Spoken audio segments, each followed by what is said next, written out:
Assalamu alaikum. If you love Islamic history, motivation, and true guidance, then be sure to like this video and subscribe to our channel. Today, we remember these events as the Crusades, a term that carries both powerful emotions and a certain fascination. Hidden within the word are passions that now seem missing in today's hearts: the flames of religious belief, the savagery and brutality of war, and the hardships endured in pursuit of salvation. Those who took part in the Crusades were held in high regard, seen as symbols of a sacred journey that culminated in reaching Jerusalem. People from all walks of life participated in these wars, from kings to commoners, wearing a colored cloth cross on their robes as a sign of their commitment. During their absence, their property was cared for by the church, provided it existed, and forgiveness of all sins was promised to those who vowed to liberate Jerusalem and other holy sites from Muslim control. By the 4th century, when Christianity had become the official religion of the Roman Empire, the great church of the Holy Sepulchre was open to pilgrims of all nations. The true cross was recovered, and a church was established in Bethlehem. However, in 614 AD, the Persians captured Jerusalem, slaughtered or enslaved its inhabitants, and took away the true cross. In the years that followed, Jerusalem was recaptured, and the true cross was recovered. But during this period, Muslim Arabs began expanding their rule, gradually gaining control over almost all of the Near East. In 638 AD, Jerusalem also came under Muslim rule. Pilgrims were still allowed to enter the city, and Christians were permitted to reside within its walls.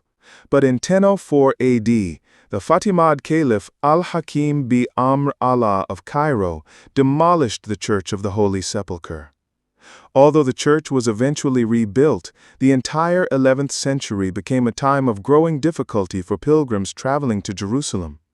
With the Seljuk Turks invading Asia Minor, it became increasingly dangerous for pilgrims. These nomadic people from the steppes, who had converted to Islam, decimated the Byzantine emperor's army, seized the first Christian state in Asia, captured Antioch, and made it nearly impossible for pilgrims from the west to reach Jerusalem. Therefore, in 1095 AD, the Byzantine emperor appealed to Europe for help. Armies from France, Germany, Italy, and other parts of Europe gathered in Asia Minor, and after fierce battles, the First Crusade ended in victory. Jerusalem was captured, and several Christian states were established in Palestine and Syria. In the following century, the Christian states surrounded by the Muslim world managed to survive only because their enemies were plagued by internal disunity. The ruler of Jerusalem was the grandson of Count of Boulogne, but the Saracens, a term used by medieval writers for Muslims of the Levant, Palestine, or sometimes the Arab Berber Muslims of North Africa who conquered Spain and attacked France, had nearly seized control of the state of Antioch. The army of Jerusalem was engaged in several bloody battles, and after the king's death, disputes over succession led to disunity among the Christians themselves. The Syrian city of Edessa had already fallen into Muslim hands. Queen Melisenda of Jerusalem appealed to the Pope for aid. The young French King Louis VII agreed to send the French army overseas. Zealous and enthusiastic volunteers began preparing for the Second Crusade, but the campaign turned into a disaster. The goal was to deliver forces to the Christian territories in the east, but before this could be achieved, much of the French and German armies were lost. An attempt to capture Damascus also failed. As a result, the Crusaders returned home, inadvertently giving their Turkish enemies a chance to reconcile and strengthen their positions. To gain control over Jerusalem, it was essential to keep a close watch on the enemy and, if possible, expand the Christian territories. But this strategy failed on the expansion front.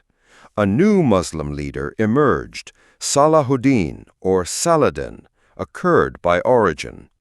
In 1174, he conquered Damascus, and 4 years later, he delivered a crushing defeat to the Christians, recaptured the true cross, and began driving Christians out of the coastal territories they held. Finally, in October, the Christians also lost Jerusalem.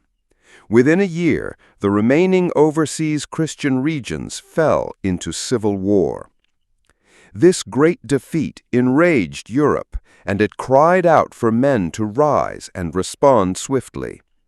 Philip of France and Henry II of England agreed to jointly lead a crusade, and in Germany, a powerful army was gathered under the command of Emperor Frederick Barbarossa. During this time, Henry II died, and the responsibility for the crusade fell upon his son, Richard I, later known as Richard the Lionheart.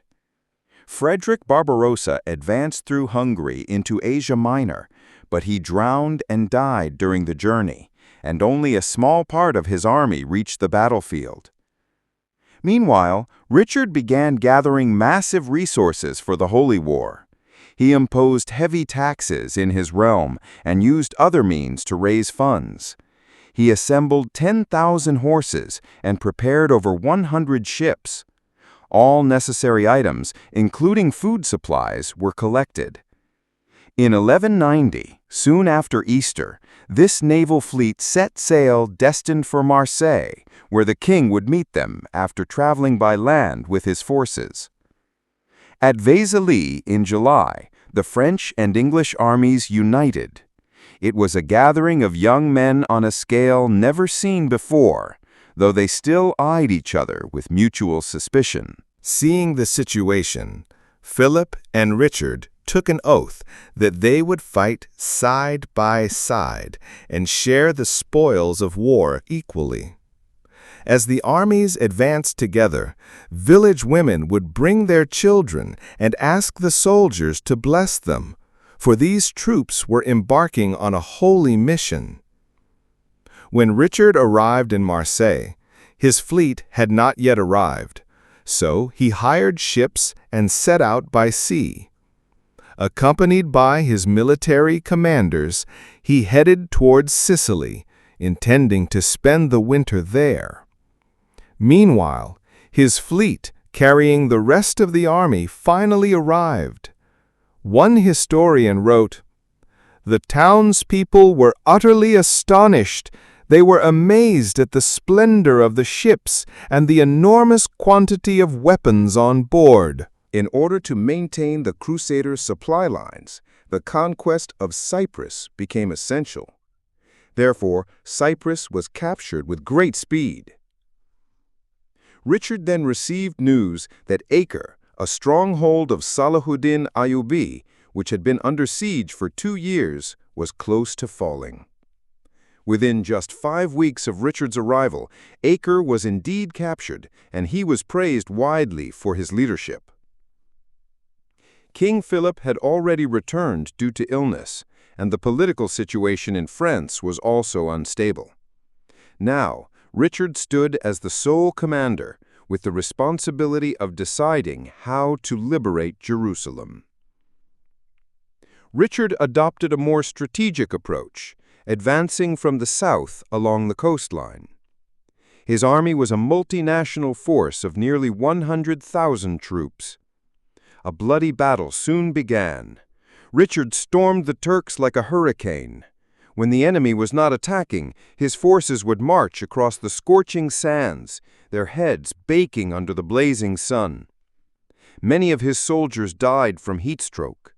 At night, lying under the open sky, the Crusaders would passionately pray, "O Lord, help us reach the Holy Sepulchre."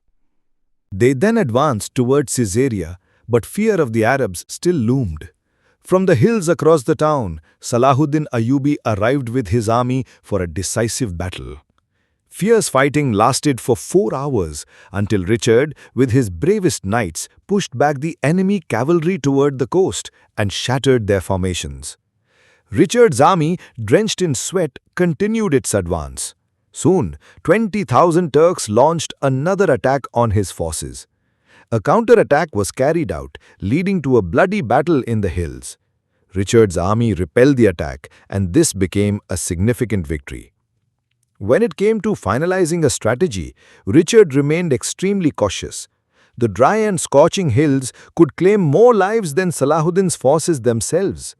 He then turned toward Jaffa and later Ascalon in order to maintain supply lines. However, Richard began to see his future clouded with uncertainty. Many of his troop divisions were exhausted and remained in Jaffa, while others began to retreat to Acre. The French troops had begun to show indifference. For the remaining army, the threat of disease hung like a sword over their heads, and sea travel appeared increasingly dangerous. Yet the king did not lose hope. Reaching Jerusalem still seemed possible. In January 1192, Richard advanced 12 miles inside the territory of the city. However, many knights began to threaten that they would return home immediately after praying at the Holy Sepulchre. By the end of that month, the army had retreated back to Ascalon due to extremely harsh weather. The troops were on the brink of starvation and showed no spirit or enthusiasm. Even Richard himself was struck with grief so deep that words could not describe it. Ascalon was rebuilt, and to set an example, the king personally lifted stones and took part in the labor. In the early months of the following year, Richard remained in Ascalon throughout the rainy season, along with his army. When conditions improved for a renewed campaign, many more French forces abandoned him and returned home. Meanwhile, disturbing news from England began to reach him. His brother John was conspiring against him, and Richard began to feel that he would need to return home soon. In June 1193, he once again set out with his remaining army toward Jerusalem. One early morning, from the top of a hill, the holy city could clearly be seen. It glistened like a distant diamond. Yet Richard refused to look upon Jerusalem. He said he wished only to behold the city when God had granted it to him. And now he once again felt that such a moment would not come. Salahuddin's cavalry surrounded him from the front and rear, and he still had to cross the arid mountains. The dream of reclaiming Jerusalem seemed now impossible. Thus, the army retreated toward the coast, and within a few weeks they had returned to the very place from where it had all begun, Acre. Richard was heartbroken, feeling as if God had not yet chosen to support him. But Richard still had one more heroic act left to perform. While he remained in Acre, preparing for an assault on Beirut, news reached him that Salahuddin had laid siege to Jaffa. Richard was given one more chance to act. The very next day, he set out with his knights by sea, while his troops advanced slowly along the coast. At the fortress protecting Jaffa, Richard was warmly welcomed. It was the only stronghold that had not been abandoned. Accompanied by 80 knights and a few soldiers, he entered the town and engaged in battle with the Muslims. A counterattack followed the next day, but Richard held his ground, and within a month, a peace treaty was concluded with Salahuddin Ayyubi. Under the treaty, the Crusaders could retain what they currently held, except Ascalon, which they had to abandon, and unarmed Christian pilgrims were allowed to visit the Holy Sepulchre. Many Crusaders immediately set off to worship in Jerusalem, but Richard could not. He was confined to his sickbed. Still, he accepted with pride and dignity the terms granted by Salahuddin Ayyubi, knowing that what God had taken from him, he now had to let go. With a contented heart, Richard returned to England, and in 1199, he passed away. Due to his campaigns across the sea, Christians remained settled in the Holy Land for another 100 years. Although they were confined to a narrow coastal strip, they retained free access to the sea and even had access to a strong base in Egypt. However, Jerusalem could not be permanently reclaimed, except for brief periods. In the later Middle Ages, after the eventual failure of the Crusades, the idea of a holy war against Muslims in Europe shifted into a defensive war against the Turks, which continued until the end of the 17th century.